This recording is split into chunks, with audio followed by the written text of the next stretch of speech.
శ్రీమాత్రే నమః. రాఖీ పౌర్ణమి ఎలా జరుపుకోవాలి అనే విషయాన్ని మనం ఈరోజు తెలుసుకుందాం. సర్వమంగళ మాంగళ్యే శివే సర్వార్థ సాధకే శరణ్యే త్రయంబకే గౌరీ నారాయణీ నమోస్తుతే.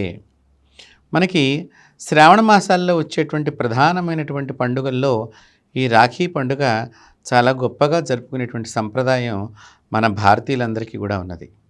అయితే ఈ రాఖీ పౌర్ణాన్ని ఈ మధ్యకాలంలో అందరూ కూడా, అంటే ఈ పూర్వకాలంలో అక్క తమ్ముడు అన్న చెల్లెలు అలాగా జరుపుకునేటువంటి పద్ధతి నుంచి ఇప్పుడు చాలా మటుకు స్నేహితులు ఒకరికొకరు కూడా ఈ రాఖీని కట్టుకోవటం అనేది జరుగుతుంది.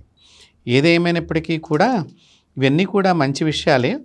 కానీ అసలు రాఖీని మనం ప్లాస్టిక్ కాకుండా వాడటం చాలా ముఖ్యమైనటువంటి విషయం. ఇక్కడ ప్లాస్టిక్ని మనం ఎంత దూరంగా పెడితే అంత ప్రకృతికి మనం దగ్గర అవుతాము.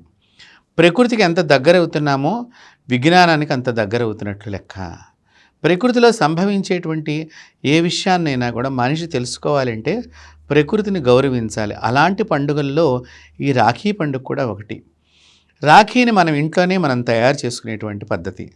చక్కగా మీరు తెల్లని దారాన్ని తీసుకుని దానికి పసుపు రాసి 3 పోగులుగా కానీ ఒక 5 పోగులుగా కానీ దారానికి పసుపు రాసుకుని చక్కగా ఒక మామిడి ఆకుతోనో లేదా ఒక తమలపాకుతోనో లేదా పసుపు కొమ్ముతోనో, అంతేకాకుండా ఇక్కడ ఈ తమలపాకు లోపల ఈ పసుపు కొమ్ము కానీ మామిడాకు లోపల పసుపు కొమ్ము కానీ పెట్టుకుని దానిని పూజించాలి అని శాస్త్రం చెప్తున్నది. ఈ పూజించే పద్ధతి ఇలా లేకపోయినా కూడా ఉత్తి పసుపు తాడైనా సరే దానికి ఒక ముడి మధ్యలో ఒక ముడి వేసి ఆ ముడి వేస్తున్న సందర్భంలో దేవతని స్మరించుకుంటూ ఒక ముడి వేయాలి. అలా గట్టిగా వేసి దాని మీద ఒక దేవతని ఆరాధన చెయ్యాలి. ముఖ్యంగా అమ్మవారిని ఆరాధన చేయటం మూలకంగా సర్వము రక్షింపబడుతుంది అనేటువంటి ఉద్దేశంగా స్త్రీలు చేసేటువంటి పండగగా ఇది ఎక్కువగా పూర్వం నుంచి నడుస్తున్నది. కాబట్టి ఇక్కడ అమ్మవారిని గనక వారు ఆ కంకణం లోపలికి పూజ చేసి అది పూజ అయిన తర్వాత మధురమైన ప్రసాదాన్ని మనం నైవేద్యం చేయాలి. అంటే చక్కెర పొంగలి కానీ లేకపోతే పాయసాన్నం కానీ మనం నైవేద్యం చేయాలి.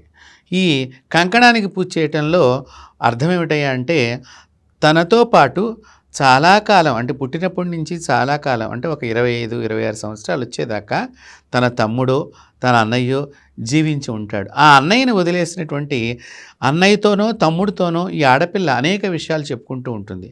ఆ వదిలివేసినటువంటి సందర్భంలో తన తమ్ముడు ఎలా ఉన్నాడో అయ్యో అనేటువంటి, లేకపోతే ఒక అన్న ఎలా ఉన్నాడో అనేటువంటి బాధ ఉంటుంది. అందుకని తన యొక్క అన్న యొక్క రక్షణ కోసం, తన తమ్ముడు యొక్క రక్షణ కోసం స్త్రీలు ఆ అమ్మవారిని పూజ చేసి నేను చెప్పినట్లుగా ఈ పసుపు దారం కానీ లేకపోతే తెల్లదారానికి పసుపు రాసి కానీ మనం ఈ కంకణాన్ని తయారు చేసుకుని దాన్ని పూజ చేసి పాయసాన్ని నైవేద్యం చేసి మనము ఆ కంకణాన్ని ఆ ప్రసాదాన్ని తీసుకెళ్ళి మీ అన్నగారింట్లోనో లేకపోతే మీ తమ్ముడు గారింట్లోనో తీసుకెళ్ళి ఈ కంకణం కట్టి ముందర సింధూర ధారణ చేయాలి. అంటే తిలక ధారణ చేయాలన్నమాట.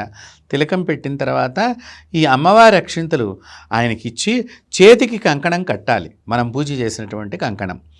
అక్క అయితే కనుక అక్షింతలు తన దగ్గరే ఉంచుకుంటుంది, చెల్లెలైతే అన్నగారికి ఇవ్వాలి. అవి ఈ చేతికి కంకణం కట్టిన తర్వాత ఈ అక్షింతలు మనం పెద్దవాళ్ళమైతే కనుక ఆ తమ్ముడికి ఆశీర్వచనంగా, అన్నగారి ఆశీర్వచనం తను తీసుకుని తన క్షేమాన్ని కూడా కోరేటువంటి వాడు అన్నగారు కాబట్టి తన ఆశీర్వచనం తీసుకునేటట్టుగా చేసుకుని ఆ ఇంటి నుంచి తెచ్చినటువంటి మధురమైనటువంటి నైవేద్యమైనటువంటి ప్రసాదాన్ని అన్నకు తినిపించి హారతి ఇవ్వటం ద్వారా ఆ మనిషికి ఉండేటువంటి దోషం తొలగిపోతుంది.